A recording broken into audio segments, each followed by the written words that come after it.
কি হয়েছে ম্যাডাম, ডেকেছেন কেন? বলছি কি কদম, তুই চলে যা। চলে যাও মানে বুঝলাম না। অনেক চেষ্টা করেছি, অনেক ভাবনা চিন্তা করলাম, এখন বুঝতে পারছি ভোটে আমি জিততে পারবো না। এই কি কথা বলছেন ম্যাডাম? এই শেষ সময় আসে হাল ছাড়িয়ে দিলে হবে? নাই রে নাই, এখন টাকা পয়সা পয়সা করে থাকলেও কাজ হবে না। ওই যে মদের যে প্ল্যানটা দিয়েছিলাম বাংলার, ওটাও ফেল হয়ে যাবে, শুধু শুধু বদনাম হয়ে যাবে, বুঝেছিস? কিন্তু আমি যে ওই যে বাংলা বিক্রি করে তারে যে বলে রাখলাম যে কালকে এরকম বিকেলবেলা শুরু করে দিতে হবে খাওয়া দাওয়া। ক্যান্সেল করে দে রে, প্রোগ্রাম ক্যান্সেল করে দে, আর তুই বাড়ি চলে যা, বুঝেছিস? আমি আর এই রাজনীতির ভিতরে থাকতে চাই না, শুধু শুধু অনেক পয়সা নষ্ট হয়েছে। তো ম্যাডাম আপনার স্বপ্ন যে আপনি এমএলএ হবে, সেই স্বপ্নের কি হলো? সব স্বপ্ন তো পূরণ হয় না, এটাও হয়তো পূরণ হবে না। লাস্টে কিনা ওই এমএলএর বউর কাছে হেরে গেলেন? হারতাম না রে, হারতাম না। কটকটি যদি লাস্টের সময় এরকম ধোকা না দিত, তাহলে হারতাম না।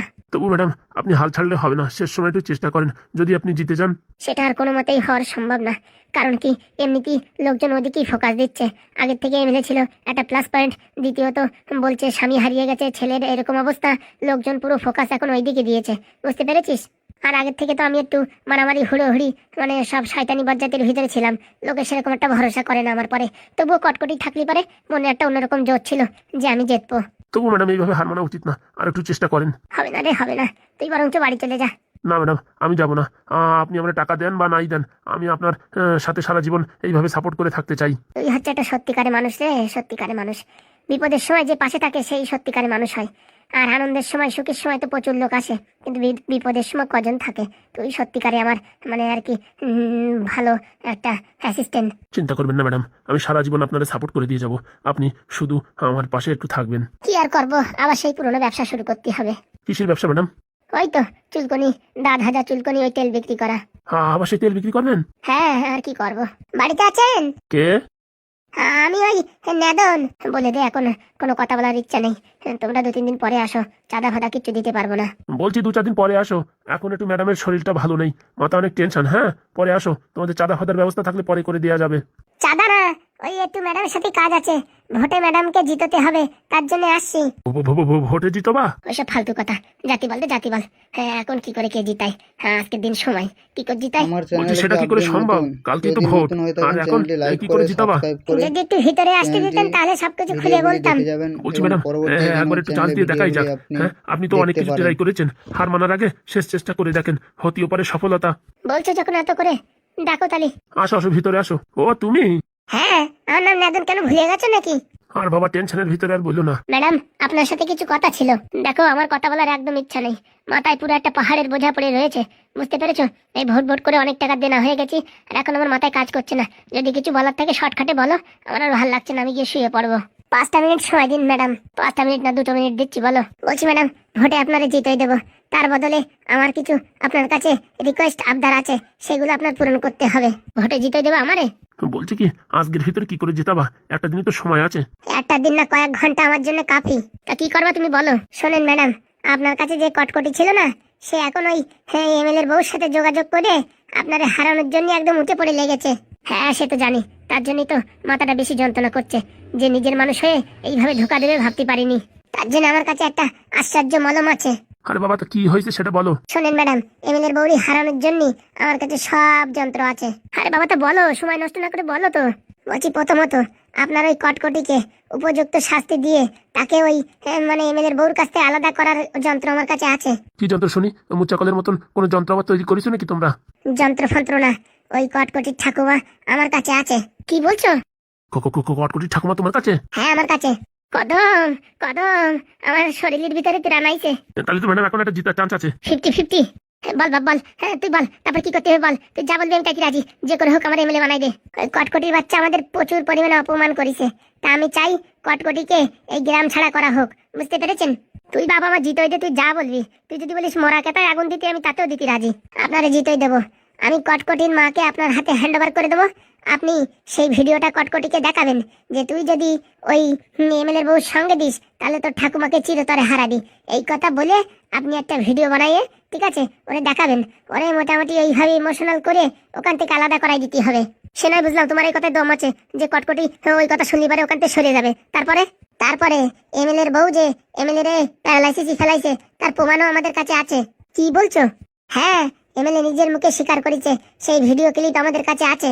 হেই, আমি কি স্বর্গ থেকে পড়লাম নাকি? হ্যাঁ, মানে আমি কিছুই তো বুঝতে পারছি না। বললাম না ম্যাডাম, শেষ অব্দি আপনি লড়েন, ওইভাবে হার মানবেন না। ভিডিও ক্লিপ আছে তোমার কাছে? কি করে কি করিছে কি না করিছে সব কিছু এমএলএ নিজের মুখে স্বীকার করিছে। আর পুরো ডিটেলস ভিডিও আছে, সব ভয়েস রেকর্ড আছে, সব কিছু আছে। আপনি চাইলে আপনার হাতে আমরা হ্যান্ড ওভার করে দিতে পারি। একদম একদম। সত্যি তোমরা ভগবান রূপে আইছো। আমি যে তোমাদের কি বলে ধন্যবাদ দেবো আর বলার ভাষা নেই। আর বলবেন না, ওই এমএলএর বাচ্চাকে আমরা আমাদের কাছে অনেকদিন আশ্রয় দিয়েছি, 12টা দিন। যেমন বলিছে তেলাপুয়া মাছ, যেমন বলিছে কাতলা মাছ, খাসির মাংস, যেখানতে পারি সেখান থেকে টাকা ধার দেনা করে ওই এমএলএর বাচ্চারে খাওয়াইয়ে এতদিন রাখেছি। হ্যাঁ, ওই তেঁতুলতলায় যে দোতলা বাড়ি আছে না, ওর নিচে ওখানেই ছিল। আপনার লোক গেছিল তো খুঁজতে, আমরা সব জানি। ও মা, ও ওখানেই ছিল? হ্যাঁ। বাপরে, একটু জন্য মিস হয়ে গেছে। মিস তো হবেই। আপনি কি পারবেন নাকি? আমরা সেরকম কায়দা কলম করে প্ল্যানিং করে কাজ করেছি। ওই এমএলএর বাচ্চা বলিছে আমাদের 7.5 লক্ষ টাকা দেবে, ওরে ভালোভাবে রাখলি পারে বাঁচাইয়ে ওর বউর কাছে ফেরত দেওয়া অব্দি। সেই মাল এখন আমাদের সাথে ধোকাধাড়ি করিছে। বাড়ি গেছে, বাড়ি যাওয়ার পরে আমরা বলেছি আমাদের খরচার টাকা কিছু দাও, আমাদের এখন নুনান্তি পান্তা ফুরাই। পাদুদার ওইদিকে ডিভোর্স হয়ে যাবে, সেখানে টাকা পয়সা দিতে হবে, তা চাইতে গেছি টাকা। ও মা বলে কি বাড়ি নাই, আমাদের কুকুরের মতন ব্যবহার করে বাড়ির থেকে খেদাই গেছে। হ্যাঁ, এই দিন টাকার জন্য আমরা এমএলএর সাহায্য করেছি। তুমি চিন্তা করো না, আজকে থেকে তোমার সব দায়িত্ব আমার। ওই যে পাদুর ডিভোর্স হওয়ার, ওই ডিভোর্স যদি না করাতে চাও তাও আমি করে দেবো। যদি বলো ডিভোর্স ফ্রিতে করাই দেবো, তাও আমি করে দেবো। সব কিছুর দায়িত্ব আমার। আর কটকটি যদি গ্রাম ছাড়াবো আমি, এমএলএর বউরি জেলে ঢুকবো আমি, আর এমএলএদের এই গ্রামের প্রত্যেকটা মানুষের সামনে ক্ষমা চাইবো এরকম নাটক করানোর জন্য। সত্যি ম্যাডাম, আপনি একটা অসাধারণ মানুষ, কিন্তু মাঝে মাঝে যে আপনার মেমোরিতে কি হয় তা কে জানে। ধেয়ে পেয়ে কিছু না পালি করে কাজ আপনি আমাদের পিছনে আসিয়ে খোঁচা মারেন। আমার এই জেঠুর পিছনে, আমার বাবার পিছনে, মানে আমাদের গোষ্ঠীর ফ্যামিলির পিছনে যাই এটা খোঁচা মারেন। শোন বাবা, সত্যি কথা বলবো? হ্যাঁ বলেন। আসলে তোদের পিছনে খোঁচা মারার আমার কোনো ইচ্ছা ছিল না। ওই শালা কটকটি হারামজাদা, ওই শালাই বলিছে তোদের গ্রাম থেকে মানে এখান থেকে সরাতি, তাহলে আমার ভোটে জিতই দেবে। আমার মাথায় এইভাবে মানে আমি এমএলএ হওয়ার জন্য এইরকম ভূত আর কি চাপিয়েছিল যে আমি এমএলএ হওয়ার জন্য যে কোনো কাজ করতে পারি। তার জন্য আমি তোদের পিছনে লাগাইছিলাম এই পাদুর চাকরি তো হোল্ডে আমি রাখিছি। আপনি রাখিছেন? এরকম কাজটা করতে পারলে আমরা দিন আনি দিন খাই। হ্যাঁ, আমাদের এখন পরিস্থিতি কিরকম জানেন?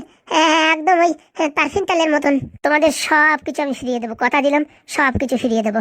আমার কাছে এখন টাইম নেই, তুমি যা যা বলেছো তাই তাড়াতাড়ি করো, তাহলে আমি জিতে যাব। তারপরে তোমার সব আবদার আমি পূরণ করবো। শোনেন ম্যাডাম, টাকা পয়সা কিচ্ছু চাই না, আপনি খালি যা যা কথা দিয়েছেন সেই কথাগুলো পূরণ করবেন। আর একটা কথা দেন, এই জীবনে কোনোদিন আমাদের পিছনে লাগবেন না।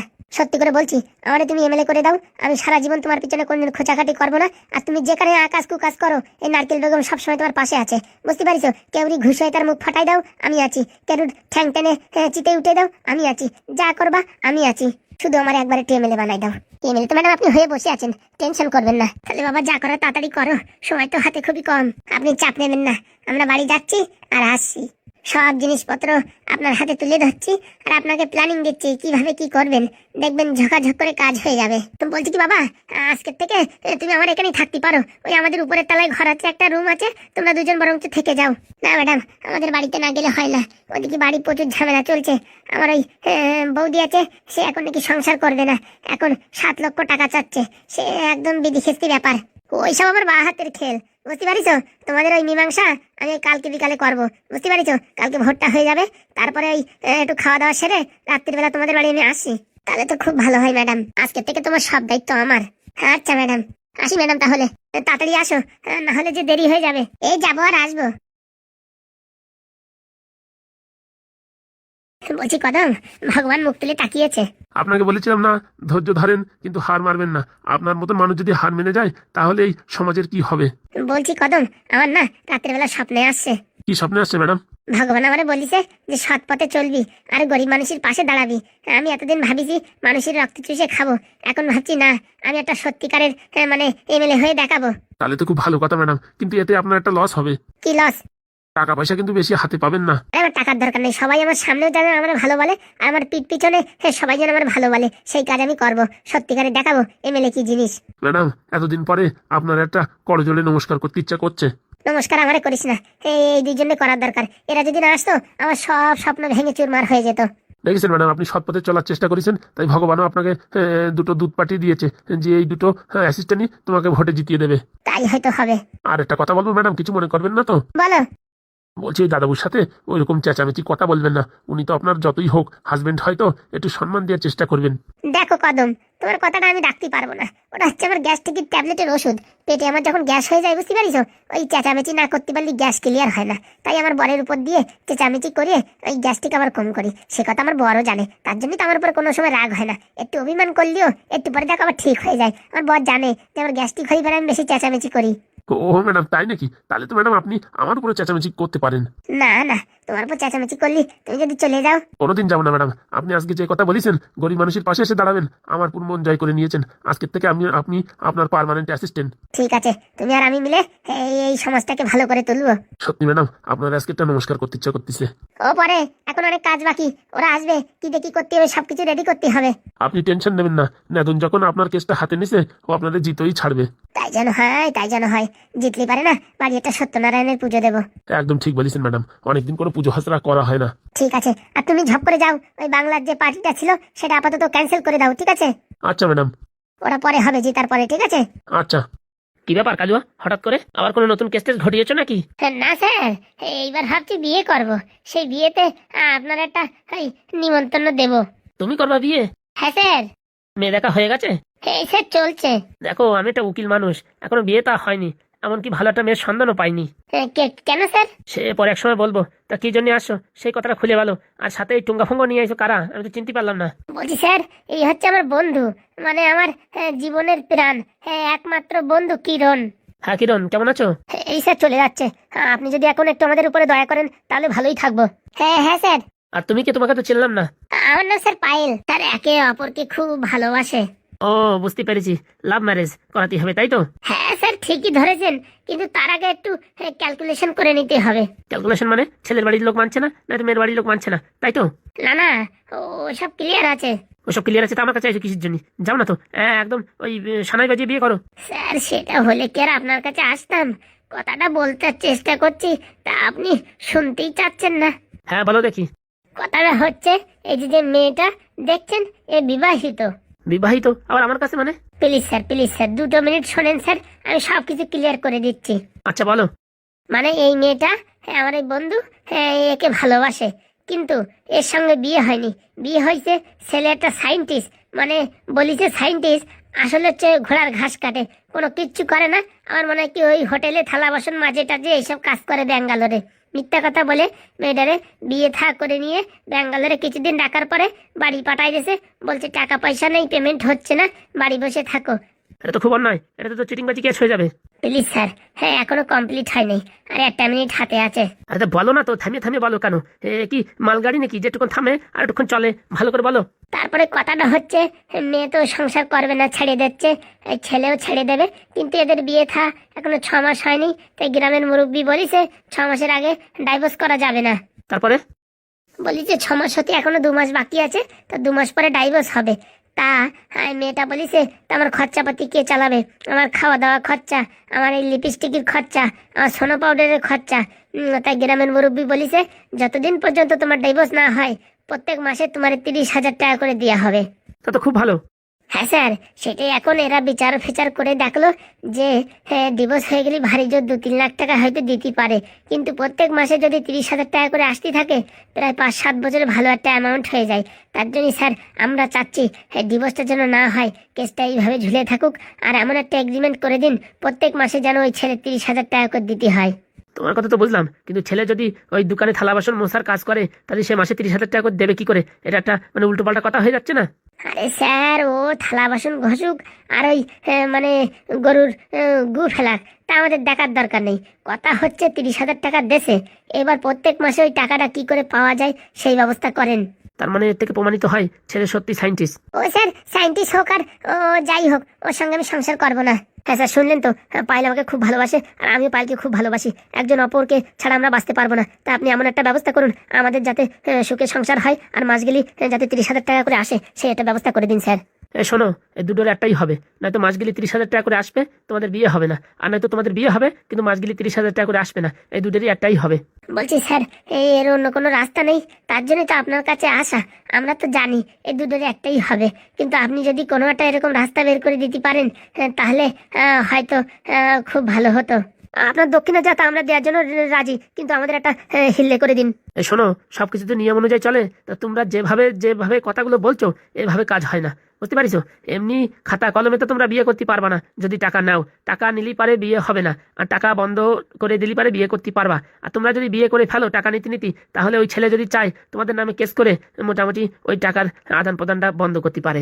বলছি সে তো বুঝলাম, কিন্তু এমন একটা রাস্তা বের করেন যাতে সাপও মারা যায় লাঠিও না ভাঙে। তাহলে শোনো, তোমরা মোটামুটি বিয়ে থা করো না, এমনি যেরকম চলছে সেরকম চালাও। কিন্তু সমাজের লোকজন তো খারাপ বলবে। আরে শোনো, মাস গেলে 30,000 টাকা আসলি সমাজের লোকজন খারাপ বললি আর যা বলুক ওইসব চোখ নাক মুখ বুঝে সহ্য করতে হবে, বুঝতে পারিছো? খাতা কলমে তোমরা বিবাহিত না, কিন্তু একে অপরকে যখন ভালোবাসো তাহলে জীবনযাপন করতেই পারো, কোনো সমস্যা নাই। আমিও তো সেই কথা বলেছি। তা বলছি স্যার, সে নয় মোটামুটি বুঝলাম, না তো আমার বন্ধু বিয়ে সারা জীবন করলো না, এইভাবেই চললো। কিন্তু ওই যে মাছে যে প্রত্যেক মাসে 30,000 টাকা করে দিচ্ছে, ওটা যাতে ঠিকঠাক ভাবে চলে তার জন্য এটা ফাইল করে দিন। কিন্তু ওরা যদি ডিভোর্স দিতে রাজি হয়ে যায়, তখন যদি ওরা একবারে টাকা এককালীন দিয়ে দেয়, তখন তখন তো আর এটা কাজ হবে না। তার জন্য তো আপনার কাছে আসা। এমন একটা নেটা বাদায় রাখুন যে ওই নেটাটা যতদিন ক্লিয়ার না হবে ততদিন টাকা দিতে থাকতেই হবে, আর মোটামুটি ও নেটা কোনোদিন ক্লিয়ারও হবে না আর টাকা দিয়ে কোনোদিন বন্ধও হবে না, এরকম একটা ফর্মুলা বের করেন স্যার। বলছি কালুয়া, তোমার মাথায় এত শয়তানি বুদ্ধি কোথা থেকে আসে? হ্যাঁ, ওই আর কি, বন্ধুর জন্য একটু করতে হয়, বুঝতেই তো পাচ্ছেন। এখন ওই ছেলেপেলের কাজকর্ম কিচ্ছু নাই, চাকরি বাকরি কিচ্ছু নাই, তো ওই কিছু না কিছু করে তো চালাতে হবে না সংসার। বিয়ে করলে তো আর বৌরি বসায় বসায় খাওয়ানোর মতন পরিস্থিতি আমাদের বাপ কাকাদের নাই না। তার জন্য আপনি একটা হিল্লে করে দিন। কাজ করো, ভালো ভালো জায়গা কোম্পানিতে গিয়ে কাজ করো, মাস গেলে টাকা ইনকাম করো, সেটাই তো ভালো রাস্তা। স্যার, যদি বাড়ি বসে শুয়ে শুয়ে 30,000 টাকা পাওয়া যায়, তাহলে কি কেউ আর ওই কোম্পানিতে হামালির কাজ করে? দেখছি কি করা যায়। বলছি স্যার, ওই সব তো আপনার বাবা হাতের খেল, আপনি একটু চেষ্টা করে বলেন না স্যার। আপনার পারিশ্রমিক আমরা দেওয়ার জন্য রেডি। আরে তখন থেকে পারিশ্রমিক দেওয়ার জন্য রেডি, প্রাপ্য দেওয়ার জন্য রেডি। আরে বাবা, মুখ দিয়ে বললাম আর হয়ে গেল নাকি? এর জন্য একটা ষড়যন্ত্র করতে হবে, বুঝতে পারিছো? সে ঠিক আছে স্যার, কদিন সময় লাগবে? কমসে কম 2 দিন সময় দিতে হবে আমারে। মোটামুটি এই ব্যাপারে একটু ভাবনা চিন্তা করতে হবে যে কি করে ঝুলাই রাখা যায়। কারণ কি, ছেলে যদি সায়েন্টিস্ট হয় সে তো নেটা বাদায় রাখবে না, সে তো টাকা ফাঁকা দিয়ে ঝামেলা যে করে হোক মিটাই দেবে, বুঝতে পারিছো? না স্যার, ও কোনো সায়েন্টিস্ট না। আমার যেমন হয় কি, ও শহরের পরে কাগজ কুড়ায় আর পায়খানা বাথরুম পরিষ্কার করে, তাতে মোটামুটি ভালো টাকা ইনকাম করে। তাহলে তুমি কি বলতে চাচ্ছ, তুমি এই সংসার করবা না? জীবনেও না। ঠিক আছে, আমি দেখছি কি লাইন কি করা যায়, বুঝতে পারিছো? এর জন্য কিন্তু কিছু খরচা পানি হবে, কিছু প্রমাণ টমান বানাতে হবে। আচ্ছা স্যার, টেনশন করবেন না, আমরা রাজি আছি। ভালোই খরচা হবে কিন্তু, প্রায় 30-35 হাজারের মতন। কি যে স্যার বলেন, আপনার কাছে আমি রেগুলার কাস্টমার, একজন না একজন নিয়ে আসতে থাকি, তাই এইভাবে এত দাম বললেই হবে? তুমি যে করে কাজ আনো সব হাবিজাবি কাজ, একটা তো ভালো কাজ আনো না, সব করে নেটা বাঁধানো কাজ আনো। বলছি স্যার, প্রথমে তো আমরাই চেষ্টা করি, তারপর না হলে পারে তো আপনার কাছে আনি। ওই ছোটখাটো ব্যাপার নিয়ে আপনার কাছে এসে ওই মুখ গন্ধ করার, হাত পা গন্ধ করার ভিতরে আমি নাই। ঠিক আছে, কালকে আমি জানাচ্ছি। হ্যাঁ আচ্ছা স্যার। ওই বলে দিলাম যা 35-40 হবে। না স্যার, ও বললি হবে না স্যার, রাউন্ড ফিগার 30। আচ্ছা দেখছি। স্যার কালকে বিকালে? হ্যাঁ হ্যাঁ ঠিক আছে, আমি দেখছি। আচ্ছা স্যার, অসংখ্য অসংখ্য ধন্যবাদ। ঠিক আছে, এখন আমার অনেক কাজ আছে, পরে কথা হবে। আচ্ছা স্যার। ঠিক আছে, কালকে বিকালে ফোন করো, না হলে একবার আসো, ফেস টু ফেস কথা হবে। আচ্ছা স্যার। আসি স্যার, আপনি ওই পয়সা নিয়ে চিন্তা করবেন না, 2-4 হাজার কম বেশি কিছু করে দেওয়া যাবে, কিন্তু আমাদের এই জীবনটা যেন মধুময় এবং সম্পূর্ণময় হয়। আরে বাবা ঠিক আছে, এক কথা কতবার বলবো, আমি চেষ্টা করছি, বললাম তো। স্যার চেষ্টা বললেই হবে না, কিন্তু ওই মোটামুটি করতেই হবে। আরে কাজটা করলেই তো তোমরা টাকা দেবা নাকি? তা আমারও তো সেটুকু মাথায় বুদ্ধি আছে যে কি করে কি করা যায়। আচ্ছা স্যার। তুমি পরে এক সময় আসো, তোমার কি করে বিয়ে ঠিক হলো সে ব্যাপারে আমার একটু জানকারি নেওয়ার দরকার। কেন স্যার? আমার বিয়ে থাওয়া হচ্ছে না তো, মেয়েটা কি করে পাওয়া যায় সেই সব ব্যবস্থা একটু করতে হবে। বলছি স্যার, আপনি যদি আমার এই কাজটা ভালোভাবে করে দিন, আমি বলছি ভালো একটা মেয়ে দেখে আপনার সঙ্গে বিবাহ করিয়ে দেব। না না, দরকার নেই, তোমাদের খোঁজার দরকার নেই। তোমাদের গ্যাংয়ের যা পরিস্থিতি, ও বিয়ে করলে আমার কপালে ওই 30,000 টাকা করে দিতে হবে। আমার দরকারে সারা জীবন ওই এরকম আইবুড়ো মরে যাবো তাও ভালো, ওই মাস গেলে 30,000 টাকা দেওয়ার ভিতরে নাই। ঠিক আছে, কালকে এসো। আচ্ছা ঠিক আছে, তাহলে ওই কথাই থাকলো। আচ্ছা। স্যার যা কথা বললো, এতে মনে হচ্ছে নির্ঘাত প্রেমে ধোকা খাইছে। চল ভাই, কালকে আসতে হবে, চল।